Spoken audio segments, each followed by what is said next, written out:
Dans le domaine militaire, un siège est l'ensemble des actions menées en vue de la capture d'une position fortifiée appartenant à un ennemi. Contrairement à ce qui est montré dans les productions culturelles, les grands assauts sont très rares. Et un siège se résume souvent à établir un blocus d'une ville et attendre que la faim et l'absence de renfort poussent les défenseurs à se rendre. C'est pour cela qu'un siège est souvent l'occasion de souffrances terribles, tant pour les combattants que pour les civils. Mais c'est aussi l'occasion pour une poignée d'hommes de se dresser contre toute attente, face à l'adversité, et de parvenir à triompher alors que tout espoir a disparu. Aujourd'hui dans l'histoire, nous allons parler de l'ordre des Hospitaliers, et de son parcours tumultueux, de la perte des États latins d'Orient à leur installation à Malte.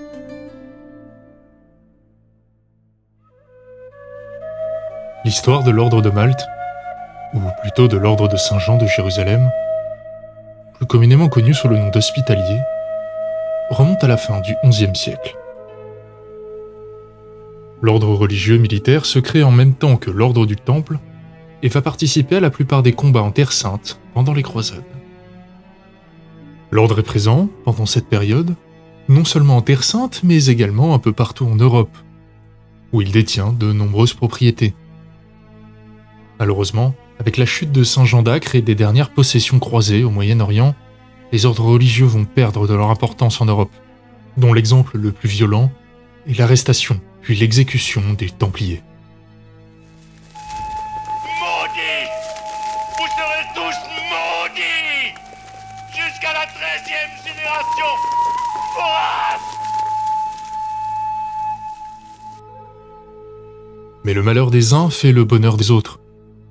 Puisque le pape publie en 1312 la dévolution des biens de l'ordre du Temple en saisissant les biens de ces derniers au nom de l'Église et en les remettant à l'ordre de Saint-Jean de Jérusalem, à l'exception de ceux de la péninsule ibérique.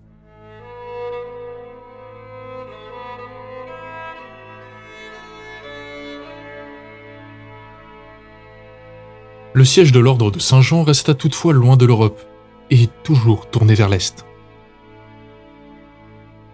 Après s'être retranché à Chypre pendant un temps, le pape leur autorise de lever et d'entretenir une flotte de guerre qui fera la réputation de l'ordre dans la Méditerranée dès lors qu'ils s'attaqueront aux nombreux navires marchands vénitiens et génois qui commercent à ce moment avec les puissances musulmanes.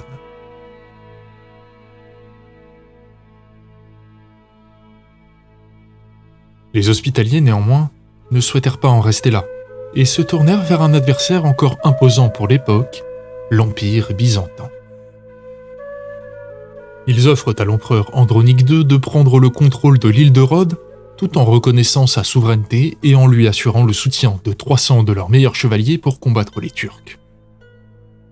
Mais l'empereur refuse tout en bloc. Les Hospitaliers mettront donc le siège à Rhodes en 1306, et 4 longues années s'écouleront sans que le siège ne puisse se terminer. En effet, les Hospitaliers ne disposent pas d'une flotte suffisamment puissante pour établir un blocus complet de la ville de Rhodes, malgré leur occupation de l'ensemble de l'île. L'empereur byzantin dépêchera même plusieurs fois des renforts pour aider la ville à tenir le siège. Mais c'est un coup de chance qui va leur octroyer la victoire. En effet, un navire génois envoyé ravitailler la ville s'égare en 1310 et tombe entre les mains des Hospitaliers. Ces derniers vont faire chanter le capitaine et lui promettent la vie sauve à condition qu'il convainque la garnison de se rendre face aux 35 navires hospitaliers prêts à l'assaut. Craignant pour sa vie, le capitaine génois s'exécute.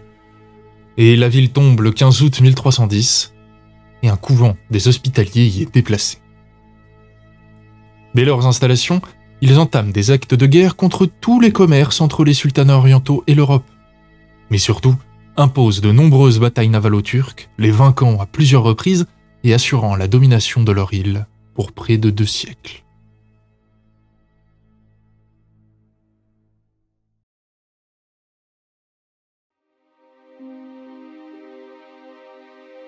Mais la puissance européenne en Méditerranée orientale n'ira qu'en s'amenuisant. Une croisade échoue à Nicopolis en 1396, et l'Empire ottoman prend son essor. En 1440 et 1444, 2 sièges de l'île par les Égyptiens sont repoussés. Mais la chute de Constantinople en 1453 amène à un siège de Rhodes par les Ottomans en 1480.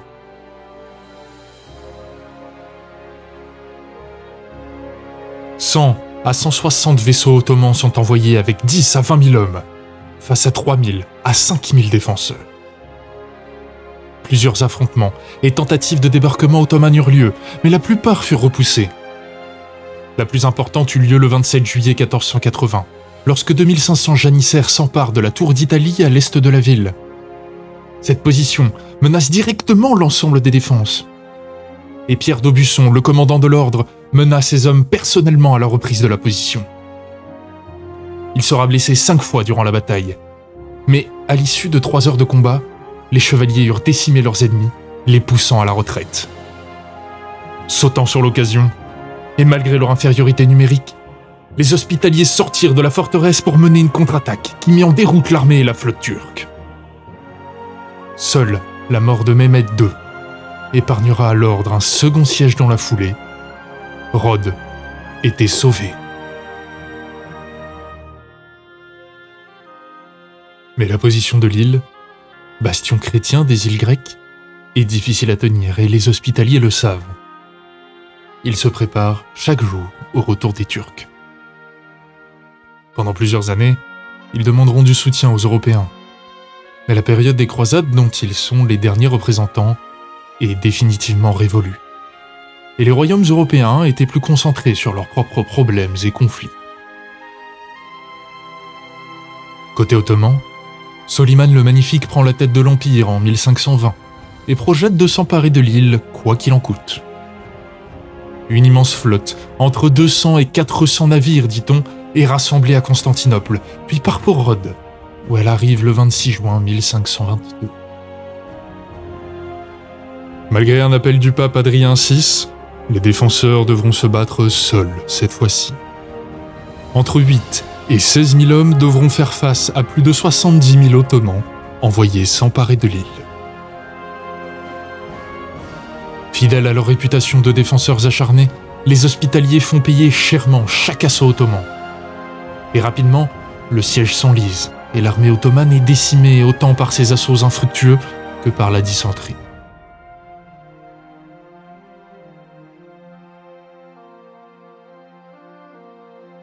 Comme pour Constantinople, c'est toutefois l'artillerie ottomane qui aura raison des défenses.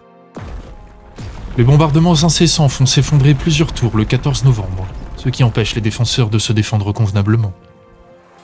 Les assauts sont de plus en plus difficiles à repousser, et les hospitaliers doivent se résoudre à négocier.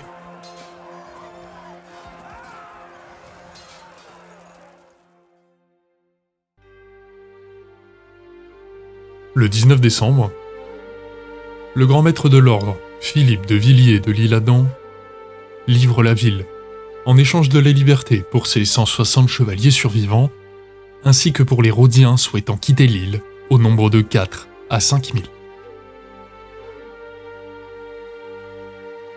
Les hospitaliers, défaits, quittent leur île en 1523, emportant avec eux tous les biens de l'ordre.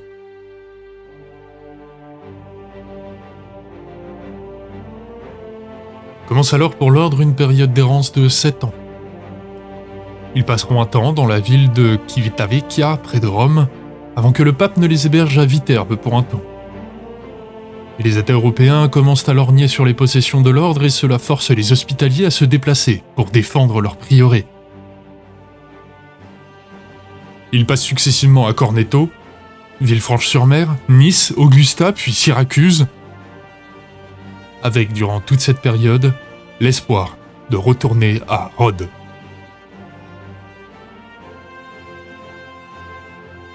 Mais le péril ottoman se faisant plus pressant en Méditerranée, le pape et Charles Quint, roi d'Espagne, font appel à l'ordre qui a déjà fait montre de ses compétences dans la lutte contre les Turcs, pour leur confier le verrou de la Méditerranée occidentale, Malte.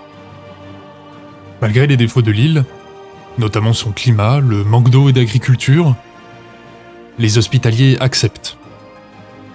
Ils ne comptent de toute manière pas rester sur l'île bien longtemps. mais entendent bien faire leurs preuves, en se retrouvant à nouveau le fer de lance de la chrétienté face aux Ottomans.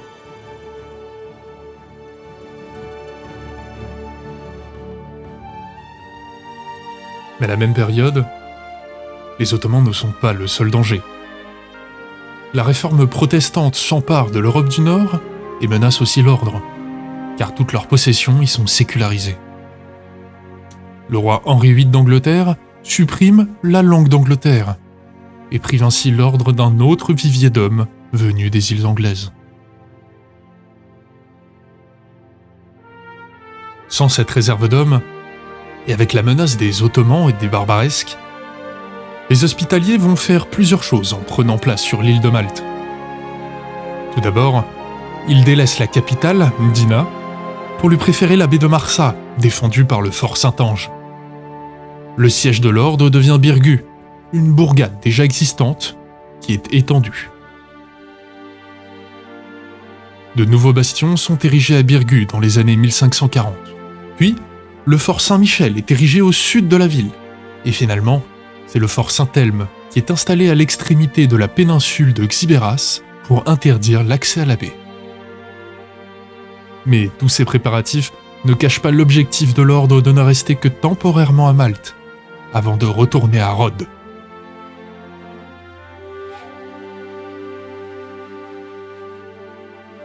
Néanmoins, les événements vont se précipiter, et ce sont les Ottomans qui vont venir chercher le combat.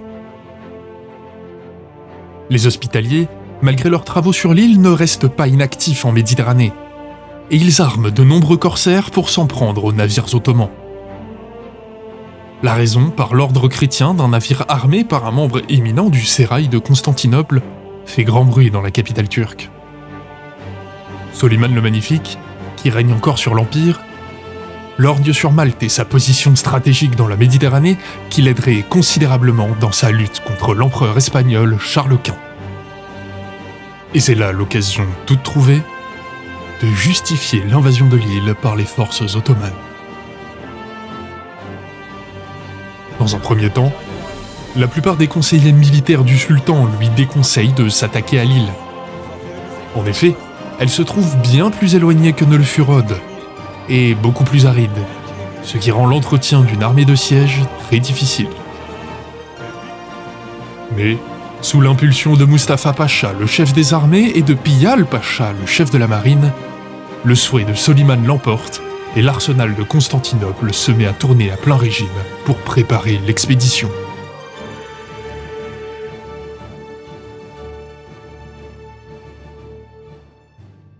Mustapha Pacha et Piyal Pacha seront donc nommés à la tête de l'expédition maltaise et passeront tout l'hiver 1564-1565 à fourbir leurs armes.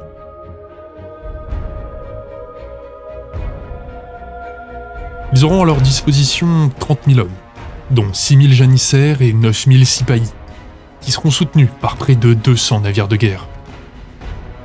En avril 1565, la flotte est prête et quitte Constantinople pour Malte. Les préparatifs ne sont pas passés inaperçus. Et si la destination est gardée secrète, les monarques européens ne sont pas dupes et savent que Malte est une cible de choix.